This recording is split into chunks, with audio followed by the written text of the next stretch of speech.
The relationship between Germany and its past is very complex and complicated. And that can obviously be extended to the clubs within the German football pyramid too, with some experiencing their best periods under the Third Reich, while some experience their worst. So it's time to look back and explore the complex relationship between the two.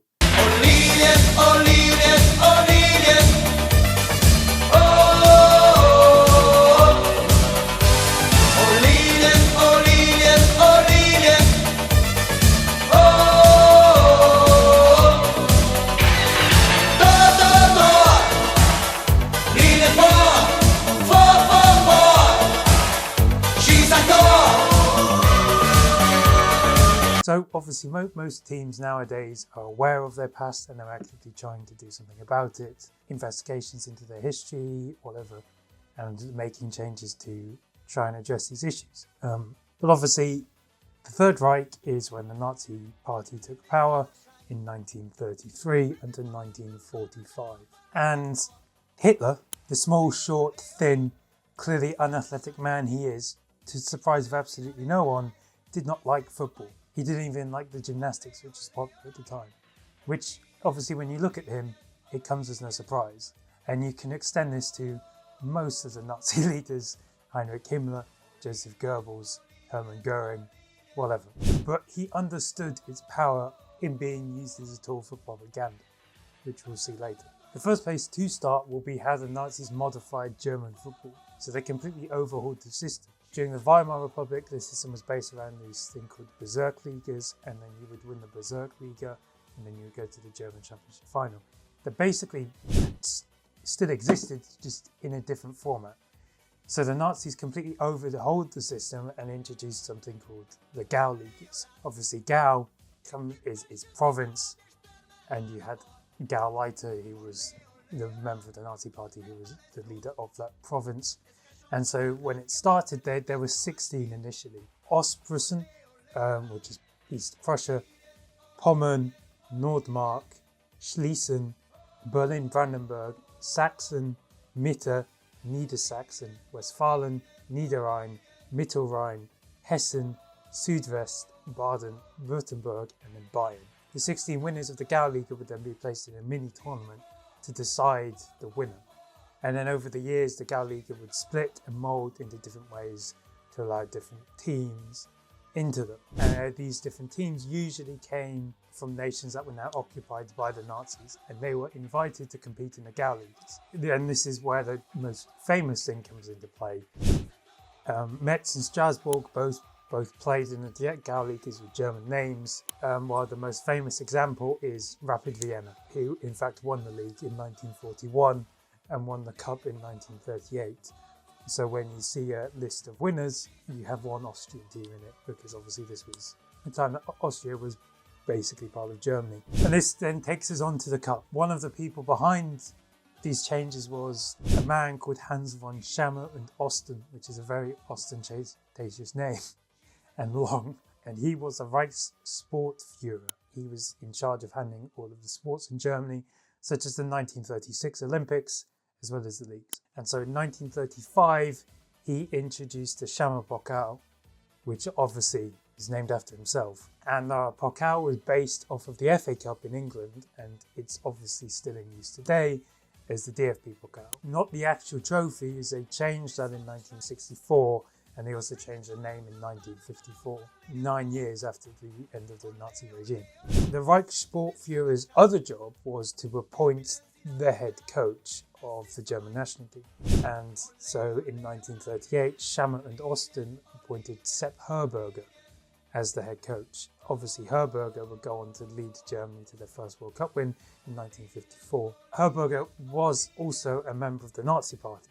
However, it said he was basically told to join the party by then national team head coach Otto Nerz in a move that would help to further his career, which he obviously did. Nerz actually, his predecessor as national team head coach, was an anti-Semite. And so he obviously aligned with the Nazis. And there's talk of, like, in Herberger's diaries, he's never realised, he never mentioned any sort of affiliation as in support of the Nazis. And this is going to become a common thing when we look at these different smaller examples, like people may be members of the party, but it doesn't mean they supported the party because they may have been forced to join it or they felt the pressure to join it. But what Herberger managed to do, as he was in charge of the national team, was he had influence now. And when it came to some of the players from the World Cup winning side that were drafted to fight in the war, for example, Fritz Walter, he managed to pull some strings that meant they weren't immediately sent to the front line in Russia or in France, for example. Walter, for example, was initially based in an Air Force base just outside of Kaiserslautern, which is where he's from. He was then moved, but he played on football teams related to like squadrons as well as garrisons and stuff, and that was thanks to the help of Herberger. So he never really saw frontline action. However, with Walter, there is a story that right at the end of the war, he was going to be captured, and so they went towards the west, so they'd be captured by the Americans, who were deemed as much nicer. But instead, when they were captured by the Americans, given to the Russians, then on their way to Siberia, where if Walter went, he more than likely would have died. A football game broke out between the guards that were leading them there. Walter joined in, and one of the guards recognised him from when Walter had previously played football against Hungary for Germany. And so Walter was then let go and free and wasn't taken as a prisoner of war and go on to die in the cold of Siberia. Now, when it comes to the clubs, they had mixed experiences under the Nazis. Some were favoured, others were not, for what was quite obvious reasons. It's said that 300 Jewish players disappeared from the German footballing system, and in 1933 Jewish-only clubs were removed from the system and forced to play in their own tournaments before then being banned completely. Other teams had large Jewish contingents of players, and they would obviously be affected not only because they lost key players, but they would also be looked down upon by the Nazi regime and wouldn't get favours. And this would impact some of today's biggest clubs, most notably Bayern Munich. Obviously on the internet they love to use this sort of gotcha moment as Bayern Munich badge. There's a Bayern Munich badge where they have the Nazi swastika in it. However, what is quite obvious is they were forced to do that, because when the Nazis took power, they had a Jewish head coach and president, and the president was called Kurt Landauer. When the Nazis took power, the coach fled and ended up managing Barcelona, whilst Landauer was forced to leave his role at the club in 1933, and he was actually initially sent to Dachau by the Nazis, but he would be released as he had served for the German military during World War I. He would then hide in exile in Switzerland during the Second World War, and what didn't help Bayern and their relationship with the Nazis, this story is actually disputed about whether Landauer was actually there. Allegedly, when they went to play a game in Geneva, Landauer was there and they saw him and were obviously quite friendly of him, which the Germans' secret police, the Gestapo, weren't so happy about. But once the Third Reich had failed and the Nazis had lost power, Landauer returned and would regain his role as president of Bayern. Karlsruhe duo Gottfried Fuchs and Julius Hirsch would have different fates, between themselves.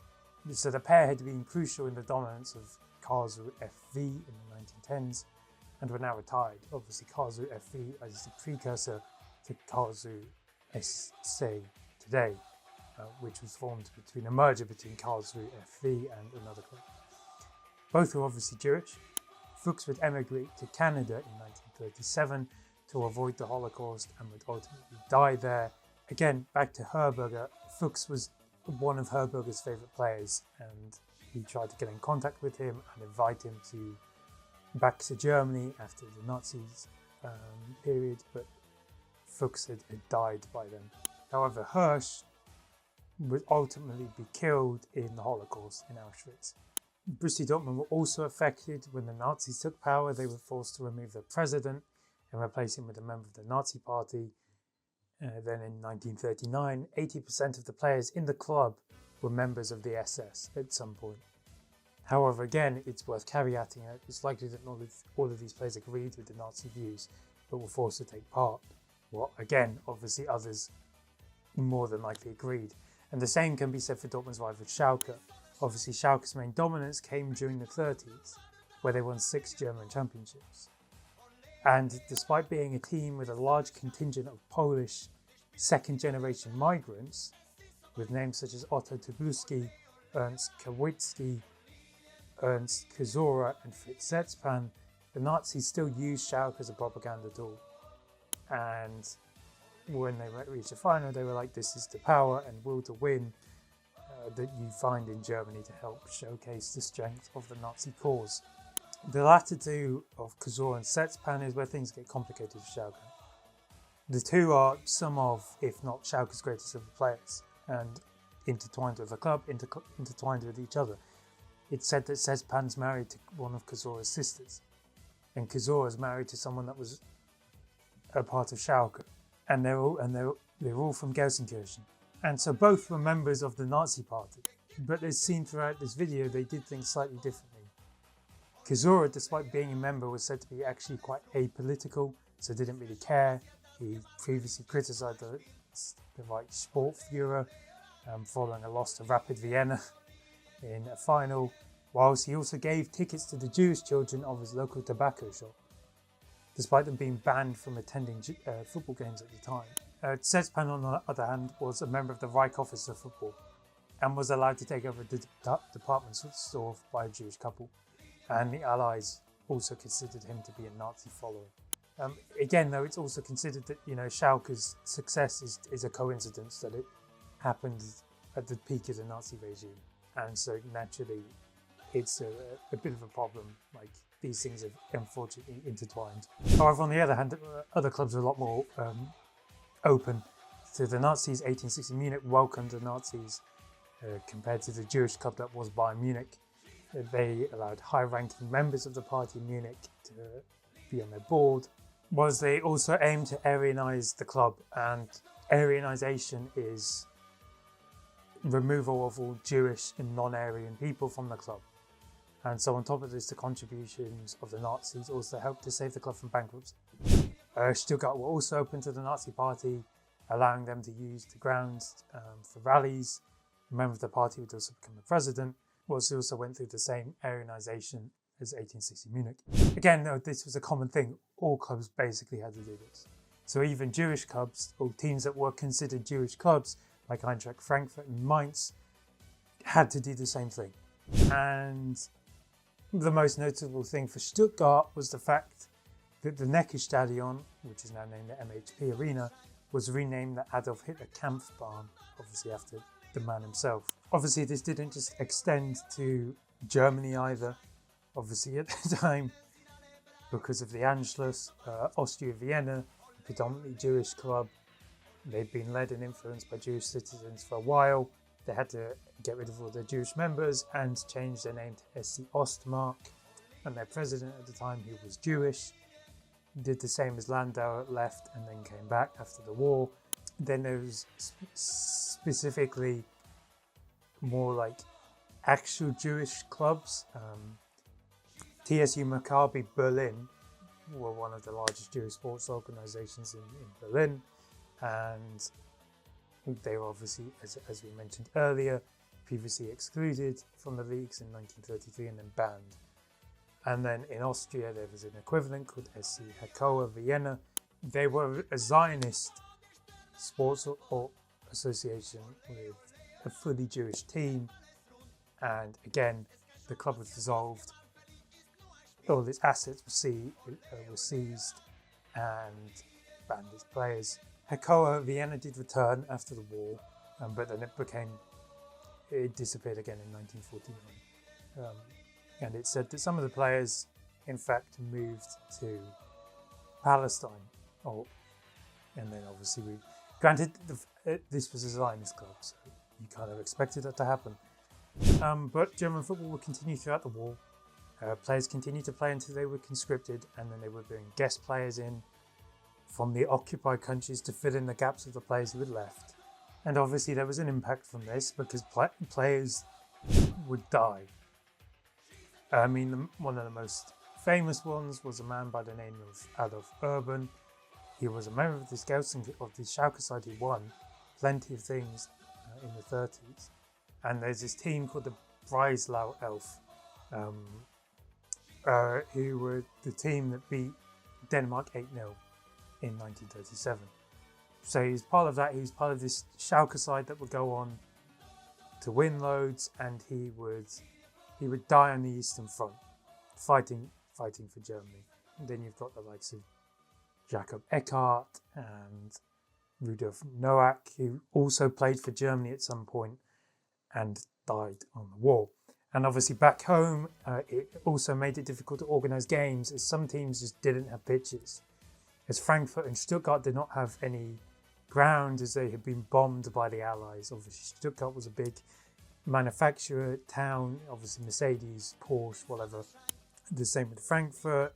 Then in 1944, then in August 1944, German football stopped as the war grew more intense. And their plan was, if they had won the war, to create a Reichsliga, which would actually be the equivalent of today's Bundesliga. And then the last game to be played under Nazi rule was on the 23rd of April 1945, when Bayern Munich beat 1860 Munich 3-2. Germany would then surrender 3 weeks later, and football would resume normally later that year under a new Oberliga system. And obviously 20 years later, the Bundesliga would be born. And that's an overview somewhat of the relationship between Nazi Germany and football.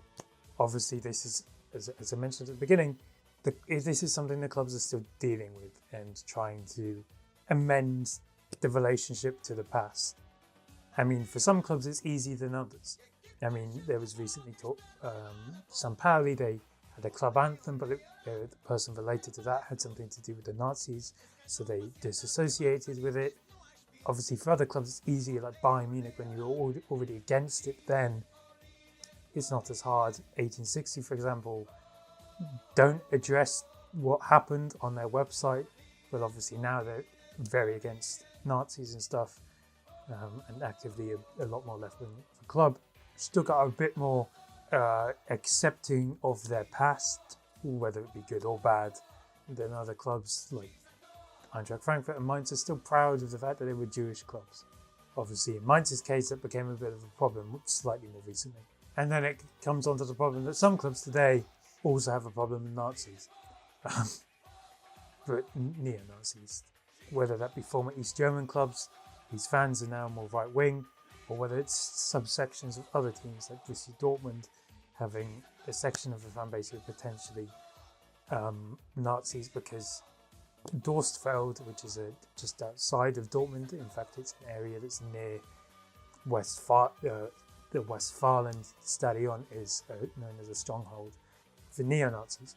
But let me know what you think about the relationship between Nazi Germany and German football. Obviously ahead of the duality of man this week, with the previous video being about Lars Stindl and a bit of a piss take. But obviously, if you have any thoughts, please don't say anything that's quite radical below. That would be ideal.